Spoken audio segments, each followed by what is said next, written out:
আমি সবার সামনে বলতে শুরু করলাম, ধরুন আপনার একটা মেয়ে বেস্ট ফ্রেন্ড আছে, তার একটা বিএফ আছে, যে এতটাই খারাপ যে অনেক মেয়ের সাথে সে সম্পর্কে জড়িয়ে আছে এবং রুম ডেট অব্দি করেছে। আপনি সব জানেন যে আপনার বেস্ট ফ্রেন্ডটি এমন একটা ছেলের সাথে সম্পর্কে জড়িয়ে গেছে। এমতো অবস্থায় আপনি বা আপনারা কি করবেন? নিশ্চয়ই তাকে বুঝাবেন, বাধা দিবেন। তাতে যদি কাজ না হয় তাহলে কি করবেন? কেউ কেউ বলে বসলো, আমি হলে তাকে আমার বেস্ট ফ্রেন্ড থেকে রিমুভ দিয়ে বলবো আমি চললাম বন্ধু। অনেকে অনেক কিছু বললো, আমি সব শুনে বললাম আমি কি করেছি শুনবেন? সবাই বলল বলেন। আমি বললাম একদিন সে তার বিএফ এর সাথে পার্কে বসে চুমাচুমি করছিল।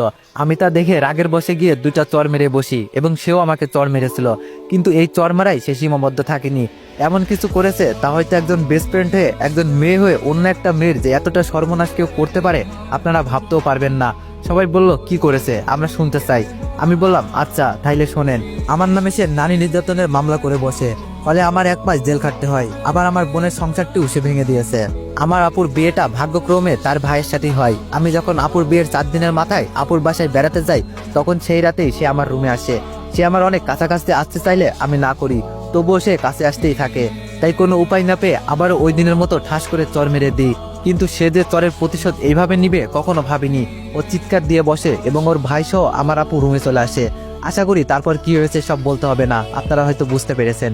আমি বাসায় আসার কয়েকদিন পর আমার আপুকেও ওর ভাই আমাদের বাসার রাস্তা মাপতে বাধ্য করে। আজ 1 বছর আমার আপুর স্বামী বেঁচে থেকেও সে যেন বিধবা।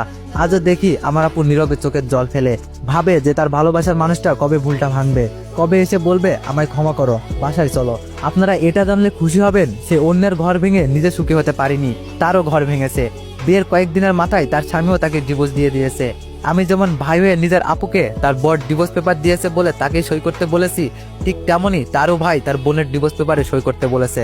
আমি এই থেকে এটাই বোঝাতে চেয়েছি এখানে উপস্থিত সব মেয়েদের, যে বেস্ট ফ্রেন্ডকে বিএফ এর থেকে কখনো ছোট চোখে দেখবা না। মনে রাখবা যে তোমার বেস্ট ফ্রেন্ড সে কখনোই তোমার খারাপটা চাইবে না। তুমি যদি কোনো ভুল করো তাহলে তোমার সেই ভুলটা ধরিয়ে দেওয়ার অধিকার রাখে।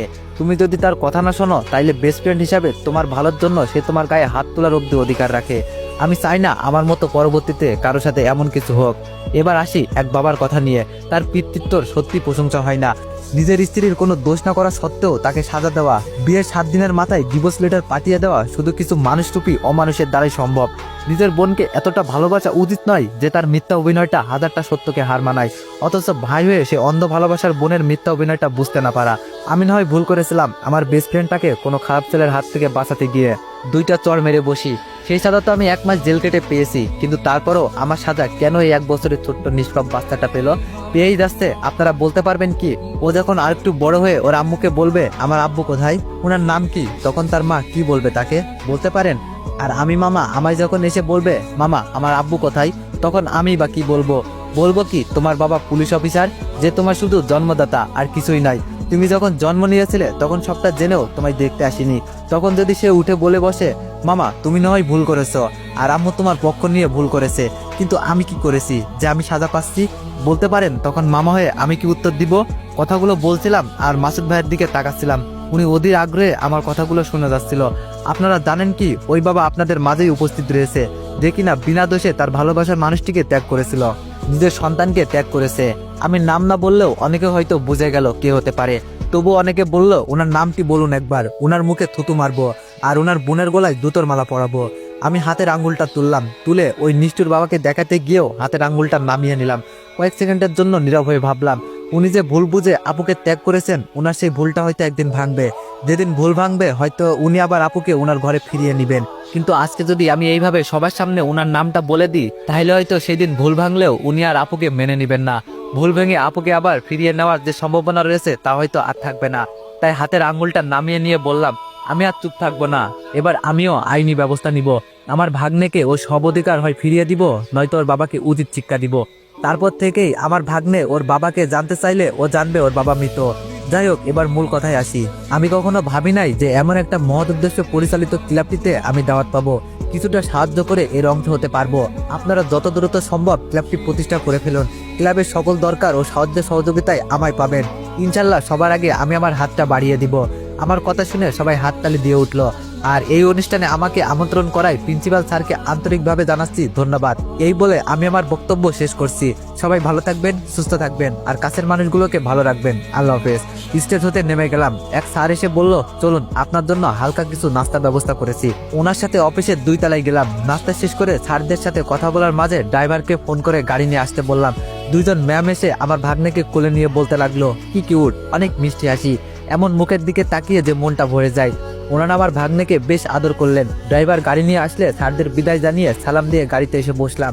ড্রাইভারকে যেতে বললাম। কলেজ গেট হতে বের হয়ে একটু দূরে এসে দূর থেকে দেখছি অনুসহ ওর কিছু বান্ধবীরা একসাথে যাচ্ছে। ড্রাইভারকে বললাম, শোনো, ওই সামনের মেয়েগুলোর কাছাকাছি গিয়ে গাড়ি বন্ধ করে দিবা এবং আমি বলা মাত্রই কড়া কয়েকটা হর্ন বাজিয়ে বসবা। ড্রাইভার বলল, আচ্ছা স্যার।